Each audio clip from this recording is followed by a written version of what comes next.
주의 이름이 가까움이라라는 제목으로 말씀 증거하도록 하겠습니다. 오늘은 6.25 전쟁 73주년입니다. 그때도 주일날이었습니다. 1950년 6월 25일 주일 새벽 4시에 공산주의 이데올로기로 무장한 북한 인민군이 242대의 탱크를 앞세우고 남침을 감행했습니다. 6.25 전쟁은 3년 1개월 2일 동안 지속됐습니다. 통계를 쭉 찾아보니까요, 일치되는 통계가 거의 없더라고요. 한국군 사망자는 13만 8천여 명이고요, 부상자는 45만 명이었고, 참전한 유엔군 총 숫자는 175만 4,400명이었고 그 중에 미국이 160만 명을 참전시켰습니다. 사망자는 유엔군 중에 4만 896명이었습니다. 한국의 민간인 사망자는 24만 5천 명 정도 되었고요. 학살된 민간인이 13만여 명이었습니다. 그 중에 상당수는 크리스천이었습니다. 납치된 민간인은 8만 5천 명이었고 행방불명된 사람은 30만 3천여 명으로 약 100만여 명이 피해를 입은 것으로 추산되고 있습니다. 6.25 전쟁 이후에 북한은 계속 그 공산주의를 표방하고 갔고 저희들은 민주주의, 자본주의로 왔습니다. 그래서 이제 전쟁 후에 대한민국은 세계 10위권 안에 드는 경제 대국이 됐습니다. 그에 반하여 북한은 공산 정권을 3대 세습하고 체제 유지를 위해서 핵무기를 만들며 전쟁 준비에만 몰입한 결과 백성들의 삶은 세계에서 가장 못 사는 그런 처절한 모습을 보이게 되었습니다. 분단이 고착화되는 것 같이 느껴집니다. 아직도 전쟁이 그치지 않은 휴전 상태로 있으면서 부족한 사람의 눈으로 볼 때 통일이 그리 쉽지 않아 보입니다. 이것은 우리나라의 국가만 그런 것은 아닌 것 같고요. 요즘에 보면 전 세계적으로 흉흉하지요. 러시아와 우크라이나 전쟁이 계속 진행되고 있고요. 미국과 중국의 패권 경쟁으로 말미암아 중국이 대만을 침공할 거라는 소문이 많이 있습니다. 그것이 현실화되면 중국과 북한의 라인과 대만, 미국, 일본, 한국 이 라인으로 전쟁이 될 거라는 전쟁 시나리오가 인터넷이나 유튜브에 많이 올라와 있습니다. 우리 주님 말씀처럼 난리와 난리의 소문이 그치지 않고 일어납니다. 혹자는 그렇게 이야기할 겁니다. 이렇게 잘 살고 있는데 이제 와서 73년 전에 끝난 그까지 과거 전쟁을 들춰내면 무슨 소용이 있느냐고 반문할 사람도 있을 겁니다. 그러나 역사를 통해서 배우지 못하는 민족은 항상 비슷하고 똑같은 위기에 처할 가능성이 많다는 것을 우리는 알아야 됩니다. 우리는 전쟁에 잘 대비하고 이 땅에 전쟁이 일어나지 않게 되기를 소망하고 기도하고 있습니다. 그 AP 통신 종군 기자 데스포라고 하는 사람이 그 일사후퇴 때 대동강 철교를 찍은 사진이 있습니다. 저는 초등학교 다닐 때 교과서에서 그 사진을 봤습니다.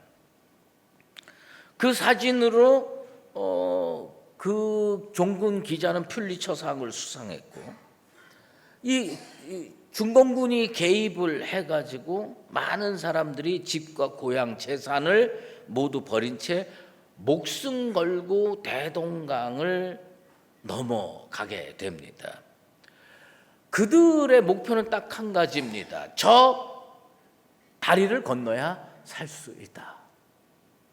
그 자유를 향한 뜨거운 갈망이, 살고자 하는 절절한 소망이 사람들로 하여금 다리에 매달리게 했고, 그것을 찍은 그 기자는 그 후에 한국에 내한한 적이 있습니다.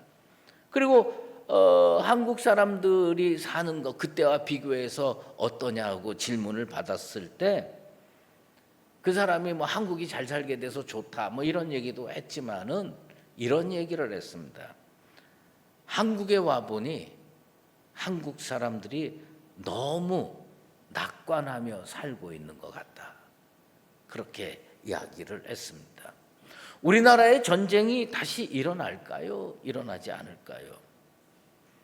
전쟁이 일어날지 않을지는 뭐 저 같은 사람이 어찌 알겠습니까마는 전쟁을 잊고 사는 세대의 미래는 가늠이 됩니다. 상대방은 포기하지 않고 지금도 핵무기를 만들고 미사일을 심심치 않게 공해상으로 쏘아대는 그런 세상에서 경제적으로 조금 더 잘 산다고, 무기가 많이 현대화됐다고 안심하고 낭만적으로 살아가는 사람들의 미래는 어떠할까? 참 어렵고 힘들 것이라는 생각이 듭니다. 오늘 시편 75편을 우리는 읽었습니다. 그런데 이 시편 75편을 1절부터 끝절까지 읽으면서 사실은 제가 우리 부목사님한테 그것을 요구를 안 했기 때문에 안 읽었는데요. 표제어가 있습니다. 시편에 표제어가 있어요. 표제어가 이렇게 되어 있습니다. 아삽의 시, 인도자를 따라 알다스엣에 맞춘 노래라고 되어 있습니다. 성도들이 성경 읽을 때 대부분 이런 거 안 읽습니다. 근데 이걸 안 읽으면요, 이 시편에 담겨 있는 뜻이 무엇인지 정확하게 알 수가 없다는 얘기입니다.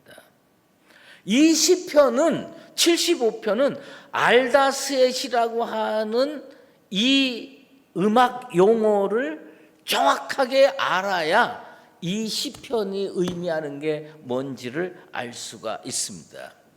시편은 150개로 이루어져 있어요. 그중에 알다스헷 곡조에 맞춘 노래라고 쓰여져 있는 시편은 4개가 있습니다. 그 4개가 57, 58, 59 그리고 75입니다. 근데 여기 잘 보세요. 57, 58, 59는 다윗이 지은 시편이고요. 75편은 아삽이 지었습니다. 그런데 좀 더 정확하게 얘기하면 아삽이 지은 시편은 아닙니다. 아삽의 후손이 지은 시편입니다. 그러니까 57, 58, 59는 다윗이 지었는데 이 다윗이 이 시편을 지은 지 300년 후에 알다스엣이라고 하는 곡조를 사용해서 아삽의 후손이 시편을 또 하나 졌다라는 의미가 담겨 있습니다. 시편 57편에 보면 다윗이 사울을 피하여 굴에 있었던 때에 이 시편을 지었다고 기록하고 있습니다. 그것은 우리가 그 연도가 그렇게 중요하겠습니까마는 BC 1015년에 다윗이 사울 왕의 추격을 피해서 10황무지를 거쳐서 어디까지 도망가냐면 엔게디 오아시스까지 도망갑니다. 근데 그 엔게디 오아시스 근처에 굴이 많이 있습니다. 그 굴 중에 한 군데 다윗과 그 추종자들이 들어가서 숨어 있는데 사울 왕이 몇 명을 끌고 잡으러 왔느냐? 3,000명의 군인을 끌고 잡으러 왔습니다. 이 3,000명이 산 하나를 샅샅이 뒤지고 있습니다. 여러분, 다윗은 그때 어마어마한 인생의 위기를 느꼈습니다. 절체절명의 위기를 느꼈습니다. 여러분, 예를 들면 이 뒤에 낙산이 있는데 낙산 어느 집 한 군데에 내가 들어가서 숨어 있는데 정부가 3,000명의 군인을 이끌고 이 낙산 일대를 샅샅이 뒤진다면 발각이 될까요? 안 될까요? 발각될 확률이 99.99%예요. 그런데 이 목숨이 경각에 달린 그 위기의 순간에 다윗은 하나님께 시편을 씁니다. 그것이 57편, 58편, 59편이에요. 근데 그 57편에 사울이 쫓아올 때 굴에 있을 때 그 시편을 쓰고 이것을 곡조를 붙입니다. 그 곡조가 뭐냐면 알다셋이에요. 근데 그 알다셋을 영어 NIV 성경에는 알다셋이라고 하지 않고 Do not destroy라고 제목을 붙였습니다. 그것은 뭐냐면 하나님께 노래 제목을 써서 쓴 거예요. 이 시편의 노래 제목이 뭐냐면 주여 나를 파멸하지 말아 주십시오. 주여 나를 멸하지 말아 주십시오. 지금 3,000명이 샅샅이 뒤져보고 있는데 이 사람 시편을 짓고 하나님 앞에 노래를 부르는 거예요. 기도를 하는 거지요. 하나님, 나 진짜 죽을 것 같아요. 3,000명이 지금 샅샅이 뒤지고 있습니다. 저벅저벅 군인의 발걸음 소리가 들립니다. 이건 들키는 게 분명해. 그러면 끌려가서 죽는 거 아니겠습니까? 그때 하나님께 시를 씁니다. 그 시 제목이 뭐예요? Do not destroy. 나를 파괴하지 말아 주십시오. 나를 파멸하지 말아 주십시오. 라는 시편을 쓴 겁니다. 1015년, BC 1015년에 이것을 썼습니다. 그리고 거기에다가 곡조를 알다셋 곡조를 붙인 거예요. 우리가 이해를 돕기 위해서 제가 설명을 합니다. 6.25 때도 우리가 많은 노래를 전쟁 가운데서도 불렀어요. 그런데 일제강점기에도 우리 민족의 선조들이 그 어려움 속에서도 노래를 불렀어요. 그 중에 애국가가 있습니다. 이 애국가를 안익태 선생이 애국가를 정식으로 작곡하기 이전에 가사가 먼저 있었습니다. 그 애국가 가사가 있었는데 그 가사를 어디에다가 맞춰 불렀느냐 하면 Old Lang Syne이라고 하는 영국 민요에다가 붙였습니다. 그리고 우리 독립군하고 우리 민족의 선조들이 거기에서 그 노래를 정말 하나님 우리 민족 살려주십시오라는 심정으로 불렀습니다. 여러분 이해를 돕기 위해서 제가 한번 불러보겠습니다. 동해물과 백두산이 마르고 닳도록 하나님이 보호하사 우리나라 만세. 지금 우리가 부르는 애국가, 새롭게 안익태가 작곡한 애국가가 아닙니다. 애국가 가사는 똑같은데 어디에다가 맞춰 불렀느냐 하면 Old Lang Syne에다가 맞춰 불렀습니다. 지금 시편 75편, 시편 57, 58, 59편은 뭐냐면 알다스엣이라고 하는 곡조에다가 시편을 써서 붙였다는 겁니다. 불렀다는 겁니다. 다윗이요. 그 후에 사울 왕 죽고요. 자유롭게 되고 유다의 왕이 되고 이스라엘의 왕이 됩니다. 그리고 나서 언약궤를 예루살렘 성으로 옮긴 다음에 성가대를 만듭니다. 그 성가대 지휘자가 3명이었어요. 그 중에 한 명이 누구냐면 아삽이라는 사람입니다. 이 아삽이요, 아마 알다스엣이라는 그 노래의 은혜를 많이 받았던 것 같아요. 그래가지고 이 아삽의 후예들이 이 알다스엣이라는 이 곡조에 새롭게 시를 써서 붙입니다. 그러니까 올드랭 사인 곡에 애국가만 붙여서 부른 게 아니라 다른 곡도 붙일 수 있지 않겠습니까? 그것처럼 알다스엣이라는 곡에 다윗이 지은 3편의 곡조가 이미 있는데 새로운 곡조를 하나, 새로운 시를 하나 작시를 해가지고 이 알다스엣에다가 붙여서 노래를 부르는 거예요. 찬양을 부르는 거예요. 그게 어디 나오느냐? 시편 75편 오늘 본문에 나오는 겁니다. 그런데 이 곡은 언제 쓰여졌느냐? 이 가사는 언제 쓰여졌느냐? 아까 1015년에 엔게디 황무지에서 다윗이 시를 썼다고 그랬죠. 그로부터 300년이 지나서 히스기야 왕 때 BC 701년 때 아삽의 후손 중에 한 명이 시를 씁니다. 그 시를 왜 썼느냐? 이스라엘 민족의 위기가 닥친 거예요. 이스라엘 나라의 위기가 닥친 겁니다. 우리나라에 6.25 전쟁이 일어난 것처럼 이스라엘에 어마어마한 전쟁이 일어납니다. 히스기야 왕 때 아수르 제국의 사네립 황제가요, 저 나라 치자 그래가지고 랍사게라는 군대 장관이 수많은 군인을 이끌고 와서 이스라엘을 침공합니다. 유다를 침공하고요, 전국토를 유린했을 뿐만 아니라 이제 마지막 남은 예루살렘 성을 정복하기 직전에 있는 겁니다. 그러면서 이 랍사게가요,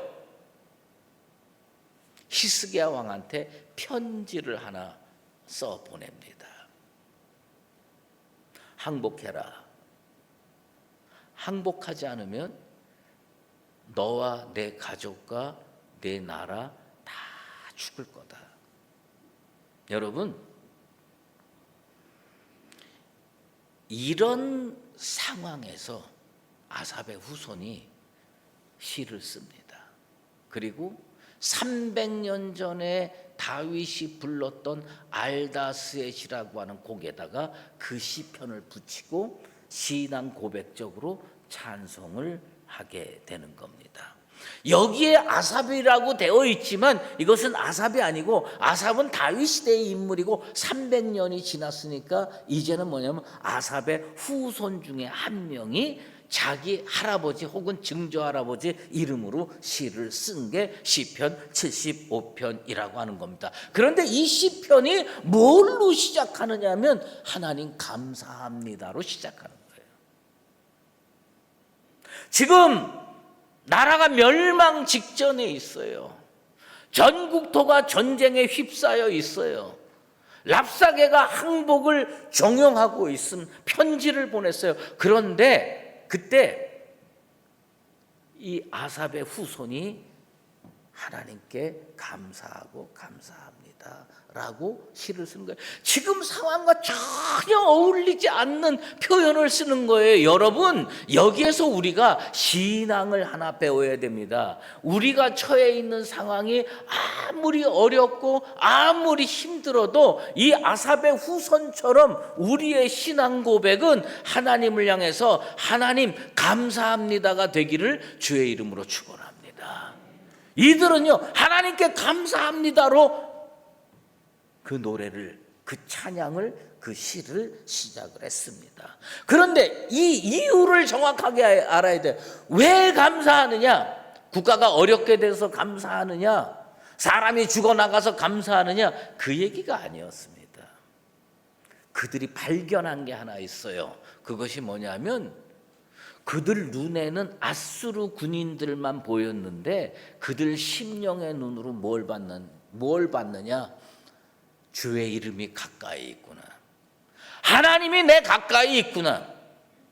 세상 사람들이 발견하지 못하는 것을 그 시대, 히스기야 시대의 사람들은 발견했습니다. 아, 주의 이름이 가까이 있으니 아직 우리 민족 죽지 않겠구나. 주의 이름이 가까이 있으니 이 나라 멸망하지 않겠구나. 그래서 하나님께 감사할 수 있었던 것입니다. 반복해서 말하면 다윗이 사울 왕의 추격으로 도망가서 엔게디 오아시스에서 죽을 위기에 하나님 나를 파멸하지 말아 주시옵소서, Do not destroy라고 고백했던 찬양처럼 이 사람들이 그 300년 전의 노래 제목을 그대로 갖고 와가지고 자기들 상황에다가 대입해서 고백을 하는 겁니다. Do not destroy, 우리를 멸망시키지 말아 주시옵소서. 그래서 히스기야 왕이요, 편지를, 랍사게가 보낸 편지를 들고 어디 가냐면 예루살렘 성전을 찾아갑니다. 그리고 성전 앞에다가 랍사게가 항복을 종용하는 문서를 쫙 펼쳐놓습니다. 그리고 하나님, Do not destroy, 우리를 파멸시키지 말아 주시옵소서 기도를 합니다. 그런데 응답이 뭘 통해서 왔는지 아십니까? 그 히스기야의 기도를 들었는지 안 들었는지 모르지만 이사야 선지자를 통해서 하나님이 응답을 보냅니다. 이사야 선지자가 열왕기하 19장 20절에 이렇게 히스기야 왕을 찾아가서 하나님의 응답을 들려줍니다. 여호와의 말씀이 내가 아수르 왕 사네립 때문에 내게 기도하는 것을 내가 들었노라. 할렐루야. 이사야 선지자를 데리고 성전에 가진 않았을 거라고 생각해요. 히스기야 왕이 기도했는데 하나님의 응답이 선지자를 통해서 히스기야 왕에게 전달이 됩니다. 내 기도를 들었노라. 그리고 나서 무슨 일이 생겼느냐 하면요, 그날 저녁에 아수르 군대 18만 5천 명이 다 송장으로 바뀝니다. 똑똑한 주경학자들이요, 전염병이 돌았다, 내분이 일어나서 서로 칼질을 했다, 뭐 별 얘기 다 하는데 제가 그것을 읽어보면서 그건 아닐 것 같아요. 제가 느끼는 건 뭐냐면 성경이 기록하지 않았으니까 무슨 일이 일어났는지 모르지만 하나님이 분명히 개입해서 18만 5천 명이 그날 저녁에 다 정리가 된 겁니다. 이것은 무엇으로 설명이 되느냐? 주의 이름이 가까운 나라, 주의 이름이 가까운 개인, 주의 이름이 가까운 민족에게 일어날 수 있는 하나님이 개입한 기적의 사건일 뿐입니다. 이 히스기야 왕 때의 사건은요, 우리나라 병자호란 때하고 사건이 비슷합니다. 인조가 남한산성으로 도망갑니다. 그런데 그 안에 두 파가 있죠. 전쟁하자는 파와 화친하자는 거 하는 파. 결국은 삼전도에 가서 머리를 조아리고 항복했습니다. 히스기야 왕도요, 어쩌면 항복하고 화친할까, 아니면 죽기 살기로 싸울까. 그런데 그 두 개를 결정하기 전에 뭘 했느냐? 하나님 전에 찾아가서 하나님께 기도했습니다. 미중 패권 경쟁 때문에 전쟁이 일어날지 모릅니다. 근데 지금 우리가 할 일은 뭐냐?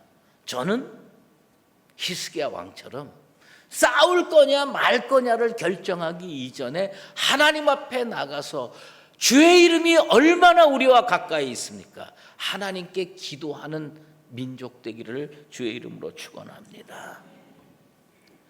기도 응답받은 후에 이 백성들이 한 거는 딱 한 가지예요. 뭐냐면 주의 기이한 일을 전파하는 거예요. 그걸 성경이 그렇게 멋들어지게 표현을 했지만 우리로 얘기하면 하나님이 도와주셔서 일이 다 해결됐어. 하나님이 도와주셔서 전쟁이 끝났어. 하나님이 도와주셔서 18만 5천 명이 싹 정리됐어. 뭐 때문에 그렇게 됐는지 모르지만 그들이 기이한 일을 전파할 수밖에 없었어요. 왜? 자기네들이 한 게 아무것도 없어요. 하나님이 개입했거든요. 6.25 전쟁 때 저는 하나님께서 주의 이름이 우리 대한민국과 가까이 있었기 때문에 UN 안전보장이사회가 열렸는데 우연찮게 소련이 참석을 안 합니다. 그래가지고 참전을 결정을 하고 160몇 명의 유엔군이 참전해가지고 문제가 해결됐습니다. 많은 사람들은 우연이라고 생각할지 모르지만 저는 하나님께서 우리 민족을 붙들어 주신 거라고 믿고 있습니다. 히스기야 왕 그리고 그 민족 그 군대들이 한 건 아무것도 없어요. 그냥 성전에 엎드려 기도했습니다. 하나님 도와주십시오. 그랬는데 그 다음날 가보니까 18만 5천 명이 다 죽어서 전쟁 끝났습니다. 이 사람들이 고백할 건 딱 한 가지였습니다. 주의 기이한 일이 일어났습니다. 나는 개인적으로 전쟁에 휘말려 사는 사람들도 있을 겁니다. 교회적으로 전쟁에 휘말려 있는 교회들도 많이 있을 겁니다. 나라와 민족이 전쟁 중에 있는 것도 꽤 있을 겁니다. 그런데 중요한 것은 뭐냐면 진짜 복이 뭐냐? 주의 이름이 우리 가까이 있느냐 멀리 있느냐입니다. 여러분 인생 가까이에 주의 이름이 있게 되기를 축원합니다. 우리 교회 가까이에 주의 이름이 있게 되길 바랍니다. 우리 민족 가까이에 주의 이름이 있게 되길 바랍니다. 그래서 우리는 주님 앞에 파멸하지 말아 주시옵소서, 멸하지 말아 주시옵소서 기도했는데 응답이 뭐냐? 내가 한 게 하나도 없기 때문에 주의 기이한 일을 전파하며 살아가는 복된 인생들 되기를 바랍니다. 하나님은요 역사적으로 볼 때 악인의 뿔을 반드시 꺾으시더라고요. 악인의 뿔을 꺾고 의인의 뿔을 높이시더라고요. 여러분 개인을 향해서 우리 교회를 향해서 이 민족과 이 나라를 향해서 하나님께서 악인의 뿔을 꺾으시고 의인의 뿔을 세우시게 되길 바랍니다. 그리하여서 우리가 할 수 있는 일은 하나님께서 도우시지 않으면 이런 일이 일어날 수가 없다.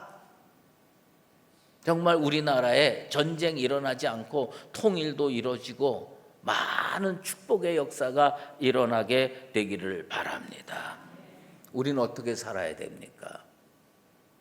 전쟁의 소문, 난리의 소문이 나 있고 인터넷과 유튜브에 보면 양측의 전쟁 무기 비교하고 싸우면 어떻게 될 것이냐, 며칠 동안 싸울 거냐, 별게 다 있더라고요. 그걸 보면서 제가 느낀 것 딱 한 가지입니다. 물론 열심히 준비해서 철통같이 지켜야 되겠죠. 그런데 하나님 붙들고 살아야 됩니다. 하나님 붙들고 살 때 우리 하나님 주의 이름이 가까운 이 민족을 전쟁 가운데 지켜주시고 우리 민족은 6.25 전쟁 때처럼 앞으로도 무슨 일이 일어나도 주의 기이한 일을 전파하면서 살아가는 아름다운 민족과 교회와 성도 되시기를 예수 그리스도 이름으로 축원합니다. 기도하겠습니다. 하나님 아버지 감사합니다. 지금 러시아와 우크라이나가 전쟁을 하고 있고 미국과 중국이 패권 경쟁을 하면서 난리와 전쟁의 소문이 점점 우리 곁으로 다가오고 있습니다.